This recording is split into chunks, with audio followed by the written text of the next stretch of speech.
نمازی کا بدن بھی پاک ہونا ضروری ہے، نمازی کے کپڑے بھی پاک ہونا ضروری ہے، اور جس جگہ پر نماز پڑھی جاتی ہے اس جگہ کا پاک ہونا بھی ضروری ہے۔ السلام علیکم ورحمۃ اللہ وبرکاتہ۔ یہاں پر ماشاءاللہ یہ پڑھنے والے بچے بیٹھے ہوئے ہیں۔ اب ہم نماز کے متعلق ان بچوں سے، ان نونہالوں سے کچھ سوال کریں گے۔ دیکھتے ہیں نماز کے متعلق بچے کتنے صحیح جواب دیتے ہیں، کتنے غلط جواب دیتے ہیں۔ چلو چھوٹے بچوں کو چھوڑتے ہیں اور ویڈیو لمبی ہو جائے گی، ورنہ ان سامنے والے بچوں سے پوچھتے ہیں۔ لمبے تڑنگے چھوٹے موٹے ہر طرح کے یہاں پر بچے، ہر طرح کا پیس موجود ہے ماشاءاللہ۔ تو بیٹا بتاؤ نماز کے اندر کتنی شرطیں ہیں، تم بتاؤ سماؤل زور سے، کتنی؟ 6۔ تم بتاؤ کون کون سی، جلدی سے کھڑے ہو جاؤ۔ نماز کے اندر بتاؤ، تم بتاؤ زور سے۔ نماز کے اندر 6 باتیں شرط ہیں۔ کون کون سی؟ نمبر 1 ہاں طہارت، ہاں نمبر 2 ستر عورت، ہاں نمبر 3 ہاں استقبال قبلہ، ہاں نمبر 4 وقت نیت، ہاں۔ نمبر 5 تکبیر تحریمہ، نمبر 5 نیت، نمبر 6 تکبیر تحریم۔ نمبر 5 نیت، نمبر 6 تکبیر تحریمہ۔ ٹھیک ہے جناب، بیٹھ جائیے ماشاءاللہ۔ ہاں جی حضرت سمد بتائیے، ہنسے نہیں، ہنس کیوں رہا بیٹا، ہنس کیوں رہا ہے؟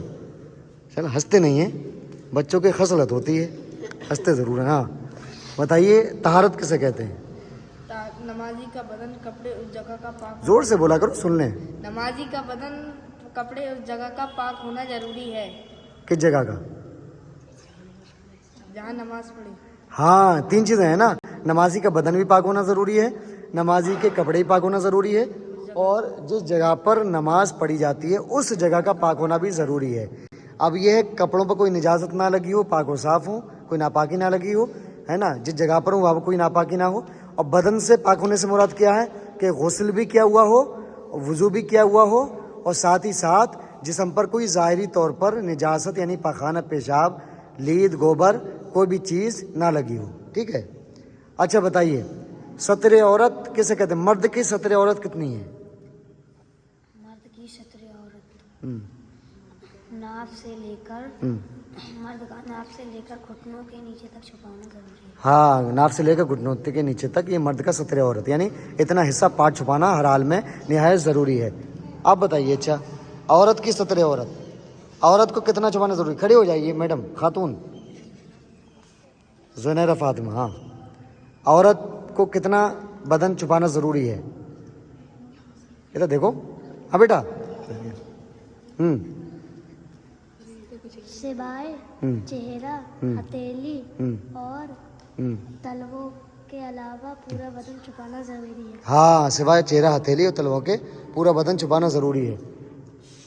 اچھا تم کھڑے ہو قاری صاحب، آپ بتائیے، زور سے بولنا تھوڑا، آپ بتائیے کہ عورت اگر اتنا باریک دوپٹہ اوڑھے، جیسے نیٹ کے دوپٹے چلنا ہے نا، آپ نے دیکھا ہوگا جالی والے ہلکے دوپٹے چلنا ہے، تو اگر عورت اتنا باریک دوپٹہ اوڑھ کر نماز پڑھ رہی ہے کہ جس سے بالوں کا کلر، سیاہی، اس کا جو رنگ ہوتا ہے وہ نظر آ رہا ہے، بلکہ اگر ہلکا ہلکا چھلک بھی رہا ہے تو نماز ہوگی یا نہیں ہوگی؟ نماز نہیں ہوگی، یہ بچے کو مسئلہ پتہ ہے۔ تو اگر وہ عورتیں میری بہنیں جو باریک دوپٹے، جالی والے دوپٹے اوڑھ کر نماز پڑھتی ہیں، ان سے میری گزارش ہے کہ وہ ایسے دوپٹے اوڑھیں کہ بالوں کا کلر دکھائی نہ دے، ایسے کپڑے پہنے کہ جسم کے کلر جو ہے، جسم کا رنگت جو ہوتی ہے وہ دکھائی نہ دے، اور بالکل پیک ہو کر نماز کو پڑھیں۔ صرف عورت کے لیے چہرہ، ہتھیلی اور تلووں کے علاوہ پورا بدن چھپانا ضروری ہے، اس شرائط نماز میں سے ہے، یہی ستر عورت ہے۔ اور ستر عورت کا مطلب کیا ہوا؟ ستر کا مطلب ہوتا ہے پارٹ، حصہ، اور عورت کا مطلب یعنی جس جگہ کو چھپایا جائے۔ تو عورت کو عورت بھی اسی لیے کہا جاتا ہے کہ عورت کا معنی کیا ہے کہ جس چیز کو چھپایا جائے، تو عورت کو اس لیے عورت کہتے ہیں کہ وہ چھپانے کی چیز ہے اور وہ پردے میں رہنے کی چیز ہے۔ بہرحال ویڈیو اگر پسند آئی ہو اس کو خوب شیئر کر دیجیے گا، لائک کریے گا، تاکہ یہ نماز کے متعلق یہ مسائل تھے ضروری جو ان بچوں نے بتائے، تاکہ جو لوگ مسائل نہیں جانتے ہیں، مسائل سے واقفیت نہیں رکھتے ہیں، وہ لوگ بھی مسائل سیکھ جائیں۔ زیادہ سے زیادہ اس کو شیئر کریے گا۔ السلام علیکم ورحمۃ اللہ وبرکاتہ۔